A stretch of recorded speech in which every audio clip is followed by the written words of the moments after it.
Gitu. Ya coba makanya nanti diajak lah sama saya. Ya yang dekat aja di sini. Iya.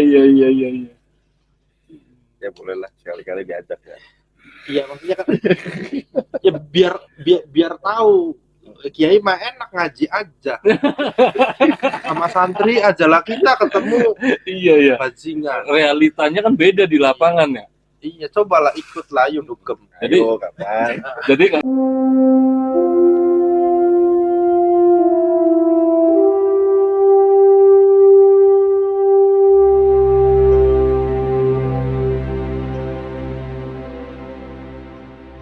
Assalamualaikum TV. Jelegar jelegur. Assalamualaikum warahmatullahi wabarakatuh. Om Swastiastu, Namo Buddhaya, Salam Kebajikan. Rahayu, Rahayu, Rahayu. Bersama saya BJ. Alhamdulillah kita bisa ngopi bareng kembali di Saung Langit bersama sahabat-sahabat kita tentunya yang tidak asing lagi, Kang Bana dan juga Mas Izin. Gimana? Sehat semua, sahabat? Alhamdulillah. Sehat. Alhamdulillah kami semua di sini dalam kondisi sehat walafiat dan insya Allah lahir dan batin. Begitu pula sahabat-sahabat Saung Langit, pecinta channel Saung Langit ini mudah-mudahan selalu diberikan kesehatan oleh Allah Subhanahu Wa Taala, diberikan kenikmatan, nikmat iman, nikmat Islam dan nikmat ihsan. Dan malam ini kita akan berbincang dengan santai, tapi juga agak menukik kayaknya obrolannya di sahabat Saung Langit. Jadi kalau sekiranya ada bahasa atau kata-kata yang menurut sahabat Saung Langit kurang bisa diterima, silakan memberikan komen positif sehingga kita bisa mengevaluasi untuk perbaikan. Dan kalau memang ada pertanyaan-pertanyaan dari obrolan kita nanti juga silakan bisa diisi langsung di kolom komentar. Kang Bana, gimana Kang Bana hari ini? Ceria, bahagia? Bahagia selalu. Alhamdulillah bahagia selalu. Mas Izin, senyumnya kayaknya penuh dengan beban ini hari ini. Atau masih dengan kegundah gulanaan. Iya, masih belum hilang pertanyaan. Jadi hari ini ada terbersit apa nih yang akan ditanyakan ke Kang Bana nih kira-kira? Iya, jadi biar hidup nggak beban aja tuh, kayak gimana caranya gitu. Soalnya kan sekarang dikit-dikit beban. Ya, Salah satu contohnya bebannya biar lebih spesifik dan Kang Bana bisa memberikan pandangan-pandangan, atau karena beliau ini kan seorang sarjana filsafat juga Mas Izin. Jadi barangkali ada kata-kata filosofi yang dari tokoh-tokoh filsafat dulu yang bisa nanti disampaikan di acara ini. Kalau lihat beban itu sebenarnya udah kelihatan. Ya beban. Ya pasti dari bobot itu pasti. Iya ya, soalnya kan kadang dulu ada cerita Hotman Paris, kan kebangkitan Hotman Paris justru melihat tukang becak yang main gaple. Tukang becak yang main gaple dia bisa ketawa, padahal tukang becak dalam tanda kutip ya berbeda sama dianya gitu. Akhirnya kok mereka bisa bahagia, saya nggak bisa bahagia. Jadi artinya maksudnya secara kesimpulan saya pribadi, berarti kan bisa dibikin kebahagiaan itu gitu. Beban itu kan bisa dibikin juga. Apakah demikian maksudnya? Jadi dari hal kecil itu saja sebetulnya ada kebahagiaan ya. Padahal kalau dilihat dari gaple itu hal yang menurut sebagian orang hal yang negatif. Ya. Tapi ada kebahagiaan di jalan, tapi menang puas. Nah itu gimana? Sederhana tuh? Itu berarti bahagia. Dan beban juga kan mungkin bisa sesederhana kayak kebahagiaan juga. Jadi pertanyaan mungkin yang pertama, bahagia itu diciptakan atau dicari? Ya, Ya. itu. Ya, yang kedua apalagi kira-kira? Pun demikian dengan beban, apakah Beban. bisa diciptakan atau dicari? Oh, iya. Nyari-nyari, wah ini pekerjaan susah malah jadi beban akhirnya. Nah, bagaimana supaya beban itu hilang dalam melaksanakan kegiatan? Kalau kamu beban mati aja. Nggak, berarti kan ada di situ ada peran akal di situ kan ya, yang bisa ini mah jadiin enjoy aja lah. Nah, maksudnya nanti hatinya juga posisinya di mana demikian tuh. Sepertinya begini yang harus dipahami dulu ya. Iya. Beban dan rasa kan berarti kan ya. Beban dan rasa ini berkaitan sekali memang ya. Ada orang yang bebannya itu banyak sekali, tampaknya kelihatan, tapi dia enjoy saja. Ada yang sepertinya kelihatan beban biasa saja kelihatannya, tapi kok kayaknya terbebani sekali. Nah ini kan bisa terjadi begitu. Nah itu harus dicari nih sebetulnya, ada apa ini kan gitu. Ada apa dengan orang. Nah ini sebetulnya kaitannya dengan cara pandang sesungguhnya, izin kalau menurut saya, cara pandang terhadap beban itu sendiri. Maksudnya Kita melihat beban itu seperti apa. Nah kalau dalam tinjauan logika, ya yang namanya manusia kan penuh dengan beban. Dia hidup itu ya dari awal diciptakan sampai dengan mati itu beban semua gitu. Dan beban-beban itu kalau dikaitkannya dengan sebuah keyakinan, la yukallifullahu nafsan illa wus'aha. Artinya ketika Allah memberikan beban kepada seseorang itu sesuai dengan kadarnya, kemampuannya. Artinya nggak mungkin Allah memberikan beban di luar kemampuan orang tersebut. Artinya ya sebetulnya ya dia mampu.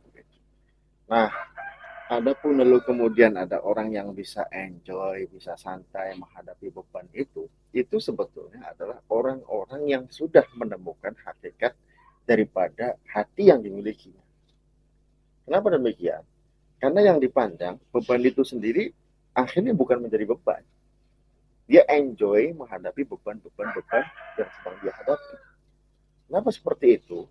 Karena begini, ada orang yang memandang beban itu sebagai sesuatu yang diciptakan oleh Tuhan, sebagai Tuhan nggak berpihak sama kita. pada saat itu tidak berpihak nih. Udah selesai beban ini, tambah lagi beban, tambah berat lagi. Kayaknya Tuhan tidak mempunyai keberpihakan terhadap kita. Nah itu cara pandang yang salah. Padahal kalau mau kita membuka diri, memahami akan konsepsi Tuhan dalam menciptakan beban-beban itu sendiri, maka itu bisa kelihatan, bisa terbuka bahwa Allah ketika memberikan beban kepada orang itu adalah bentuk kasih sayang Allah. Kasih beban itu kasih sayang. Kasih sayang. Ini menarik, kok beban kasih sayang. Nah, aneh kan? Aneh. Padahal nggak aneh. Oh, begitu. Bebannya bikin pusing ya, kenapa? Ya karena begini, dia tidak bisa memposisikan akalnya, dia tidak bisa memposisikan hatinya. Yang namanya beban, ranah logika ya silakan berpikir dengan logikanya. Itu yang biasa bermasalah. Hatinya itu ikut campur dalam urusan menyelesaikan masalah dalam beban tadi. Padahal hati itu nggak mau menyelesaikan. Jadi persoalan-persoalan yang muncul, hati itu sebetulnya nggak mau. Dalam urusan pekerjaan, dibawa kerja itu nggak mau. Hati itu pasti rancu. Berarti harus yang harus dijalankan mana nih? Ya kalau ranahnya beban, ranah logika saja, ya silakan diselesaikan ranah logika. Tapi kalau ranah menjadi beban yang begitu berat karena hatinya diajak bekerja. Kenapa begitu? Kita harus paham dulu, hatimu itu sesungguhnya bukan untuk itu. akhirnya menjadi beban yang berat. Tapi kalau memahami ternyata hati itu untuk Tuhan saja, pengennya tuh bersama Tuhan terus. Bahasa Aslinya. bahasa makhluk ya, saya nggak ngerti ya. Saya makhluk kan. Contohnya gimana nih ya? Contohnya. Nah, Jadi mungkin akan dijelaskan perannya hati itu harusnya seperti apa, Iya. perannya akal itu digunakan pada saat kondisi yang bagaimana gitu. contohnya saya punya beban nih, utang banyak. Dan logika, Nah, bagaimana caranya supaya hutang itu lunas? Begitu kan?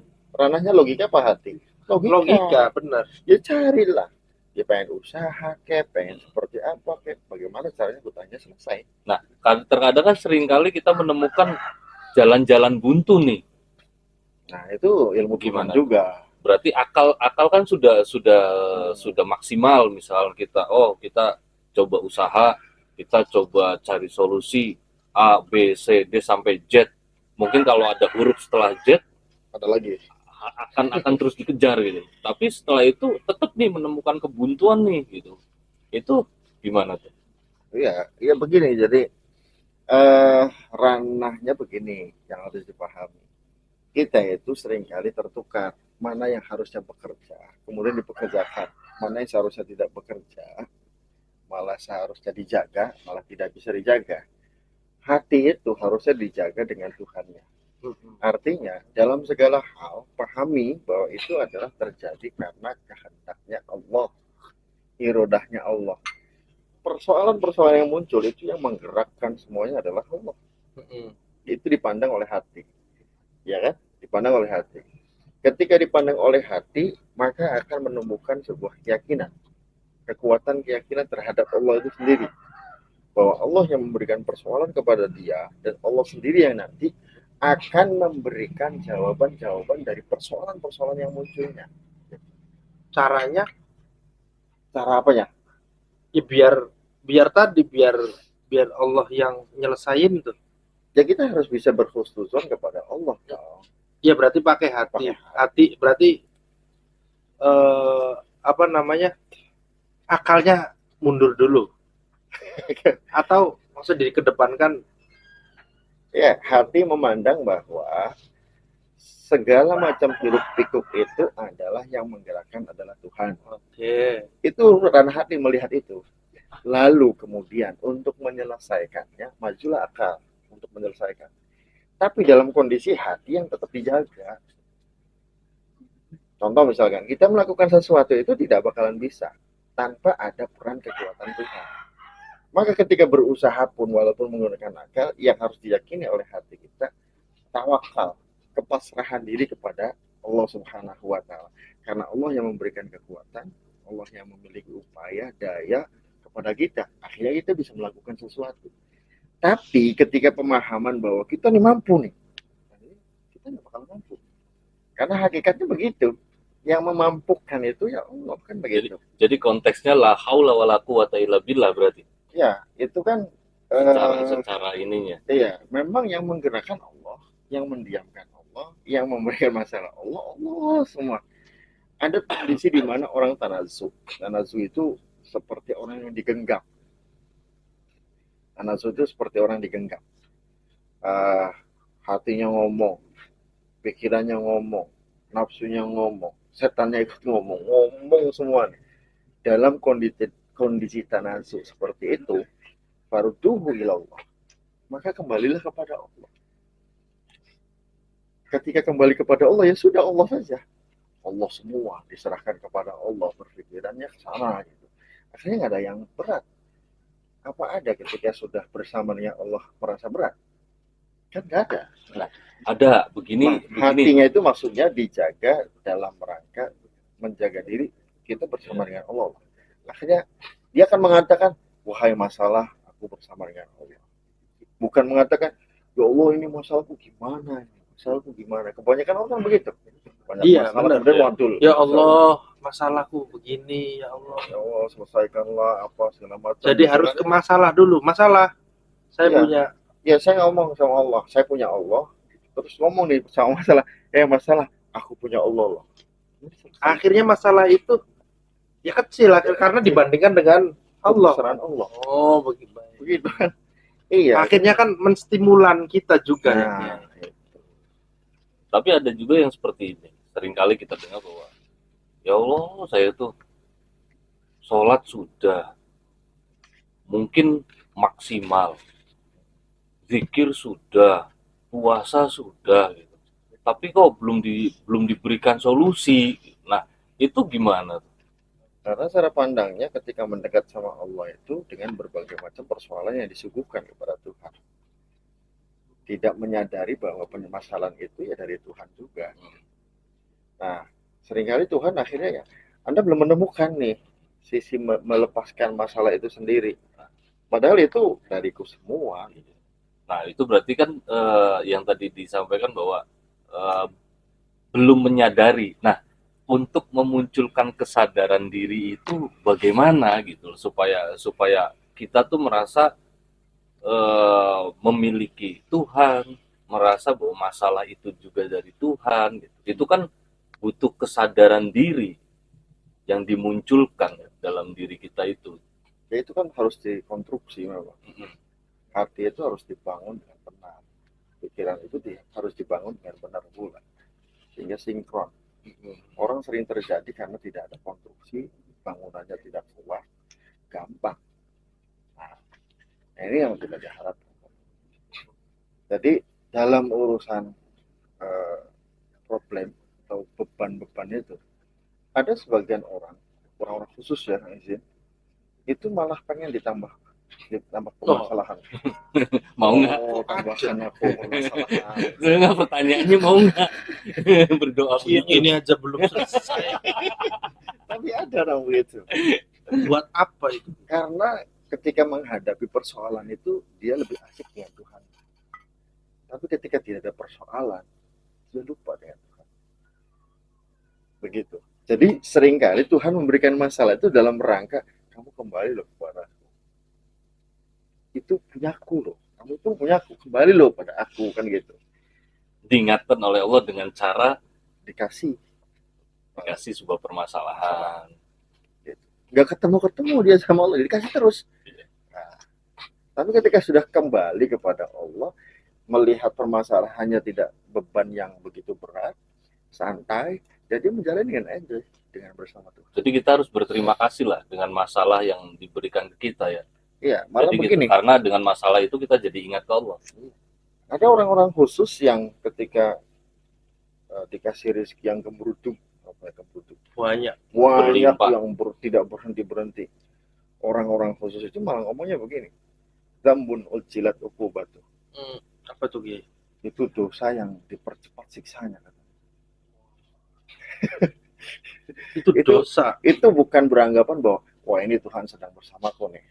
Wah ini Tuhan lagi berpihak sama aku nih. Nah, dia pikir bahwa ketika kita banyak rezeki, Tuhan sedang bersama dengan kita. Ketika kita tidak punya rezeki yang banyak, Tuhan tidak bersama dengan kita. Itu kan salah.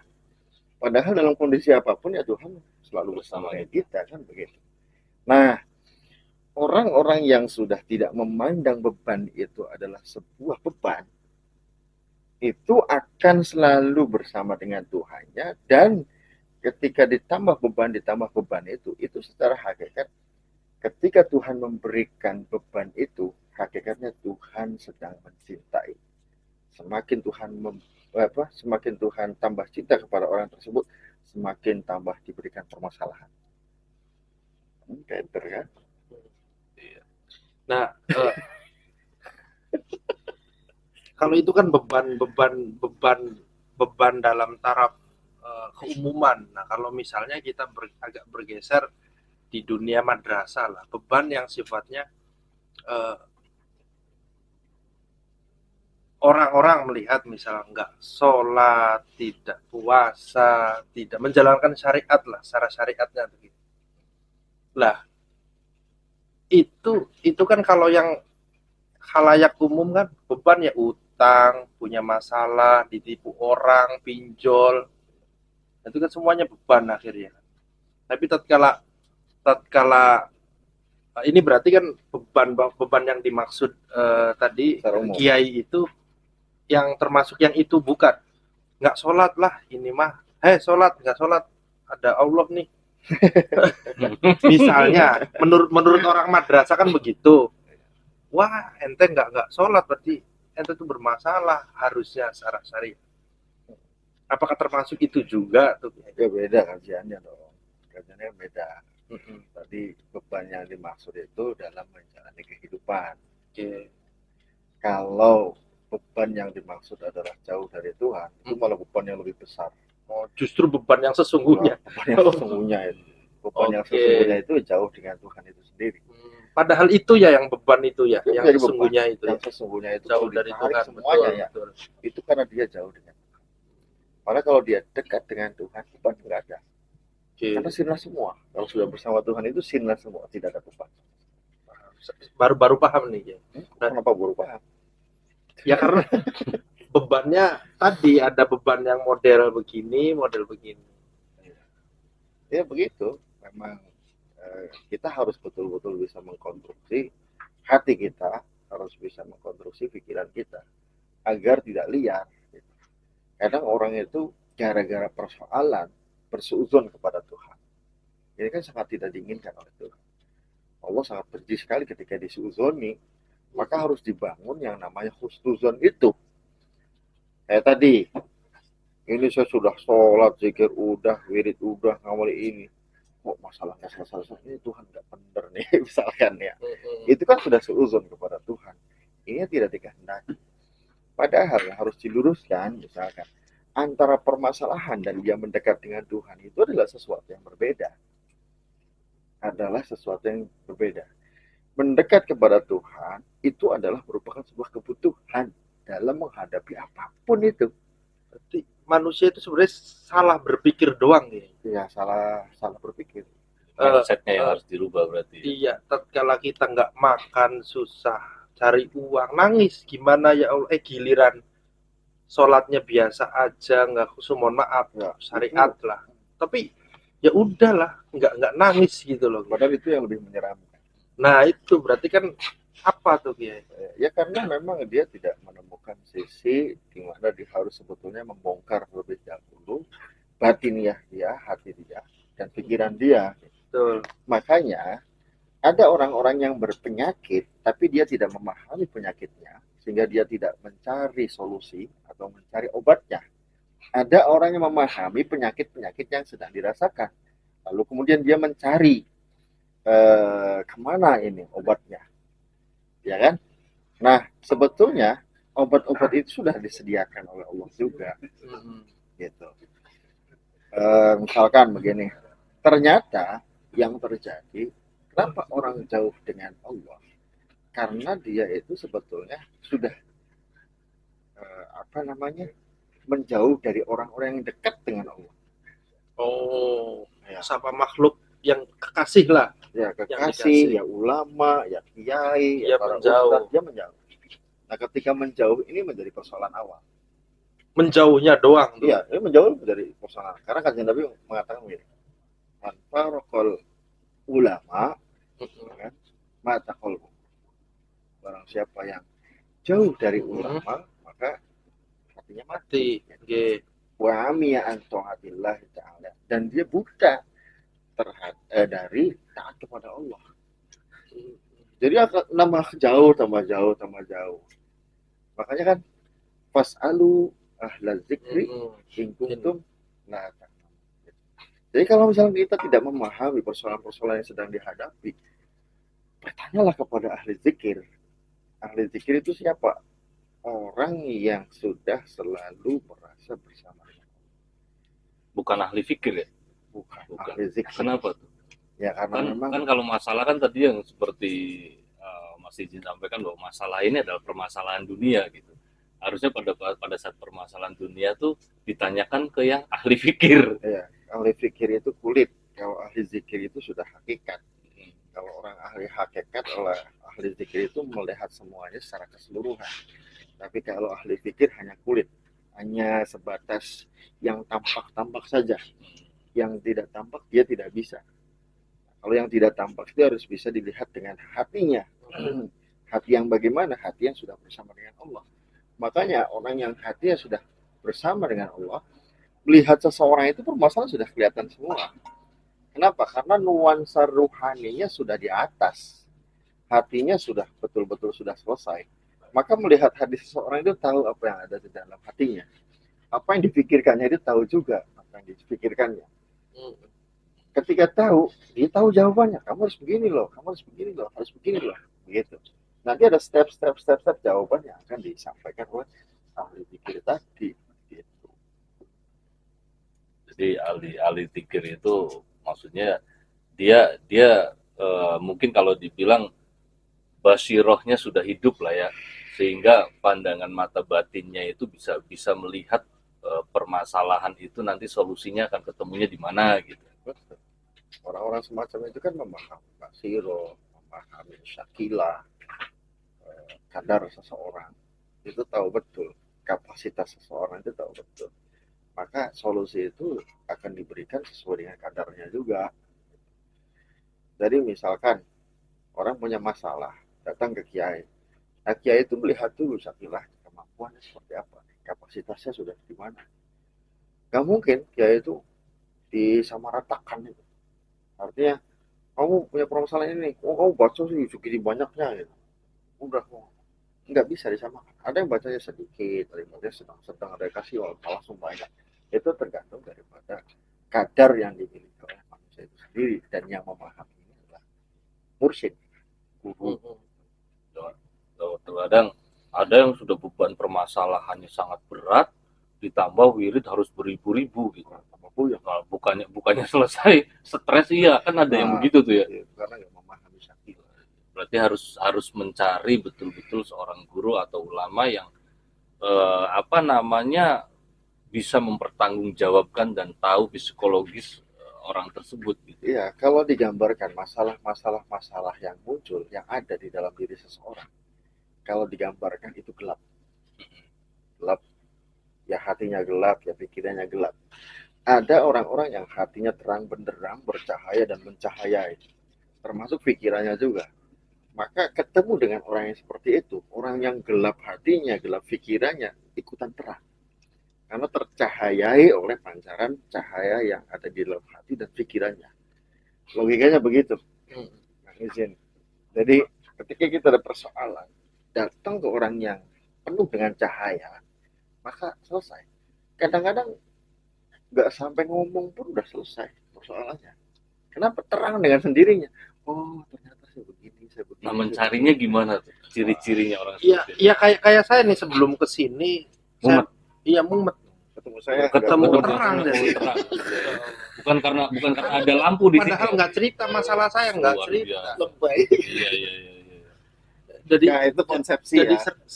bener ya, bener itu yang di kadang kita hanya datang, kita hanya ya ngobrol biasa, hilang masalah. Ya keluar ya masalah lagi walaupun Berarti tidak seperti harus pembahasan yang minggu kemarin ya. Apa itu? Harus ke diskotik, harus minum homer Iya, gitu. iya, Berarti betul. dengan seperti ini lebih murah loh costnya loh. Lebih murah.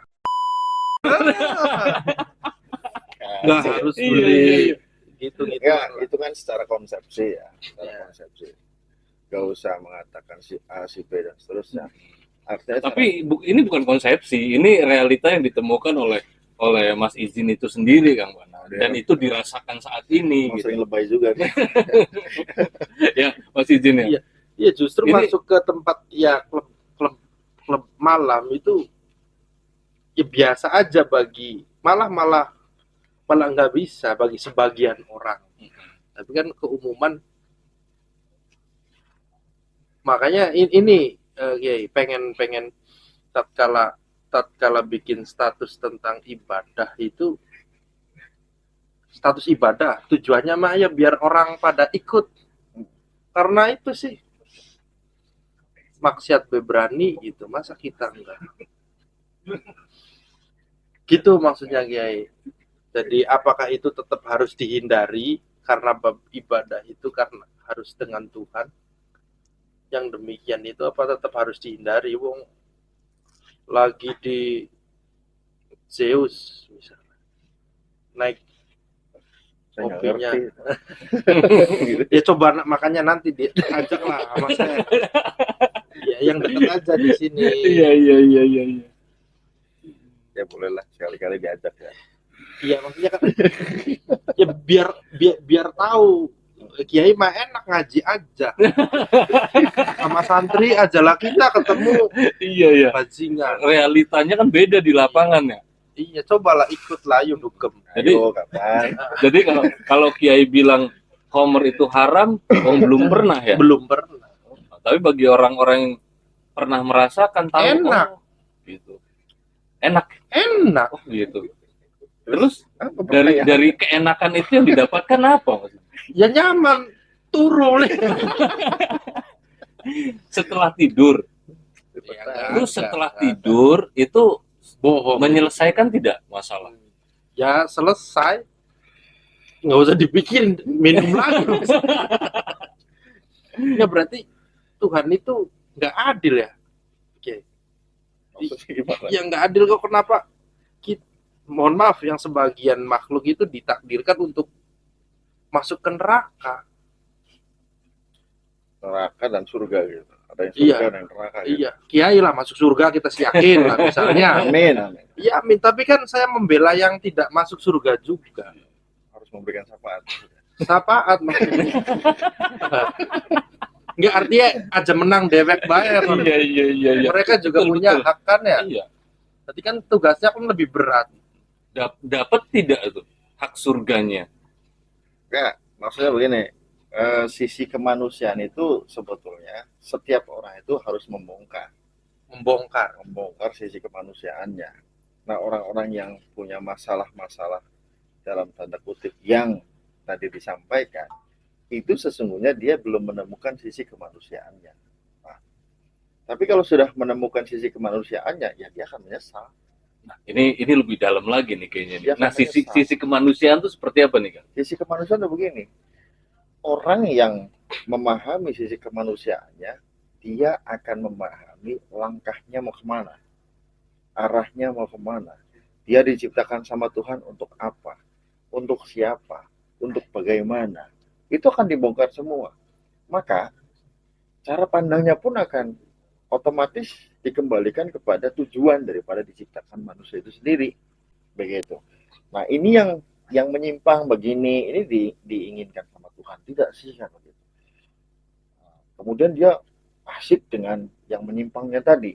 Nah, ini kan tambah bermasalah. Padahal harusnya itu kan mencari solusi bagaimana supaya tidak menyimpang. Kan ada yang harus dilakukan. Ketika tidak dicari, ya selamanya dia akan tersesat. Padahal aslinya Tuhan itu selalu memberikan solusi, jawaban-jawaban melalui siapapun. Kadang-kadang ya namanya melalui hal-hal yang sederhana tampaknya, tapi itu menemukan satu hidayah begitu dahsyat. Contoh misalkan begini, dulu ketika ada seorang wali itu perampok Wali perampok. dulunya. Sebelum jadi wali. Sebelum jadi wali perampok. Bukan berarti pengen jadi wali harus jadi perampok dulu, tidak seperti itu berarti ya. Ada namanya Malik bin Dinar. Oh iya. Malik bin Dinar ini perampok semua yang ada di daerahnya itu. Nah, Allah ketika memberikan hidayah itu mudah saja. Satu malam dia datang ke salah satu rumah Yang mau dirampok. yang mau dirampok ini, masuk dari gentengnya. Dia melihat dari atas itu ada perempuan yang masih muda, remaja, lagi baca Quran. Dia melongo melihat orang yang sedang baca Quran itu. Perempuan itu. Perempuan, anak kecil, remaja lah. Dia dengerin, nangis, tobat. Gak ngerampok lagi, orang yang dirampoknya minta maafin semua, selesai semua. Dia kembali kepada Allah, malah jadi wali. Artinya Hidayah itu selalu diberikan sama Tuhan, selalu ada kesempatan untuk kembali kepada Tuhan. Jadi, wah saya sih udah kadung, belepotan. itu yang banyak itu. Udahlah saya muda kayak gini, ngapain Tuhan juga udah nggak melirik. Jadi ya memang itu karena saking jauhnya dengan Tuhan, sudah nyaman dengan nafsunya, sudah dipenuhi dengan setan, dia sampai begitu.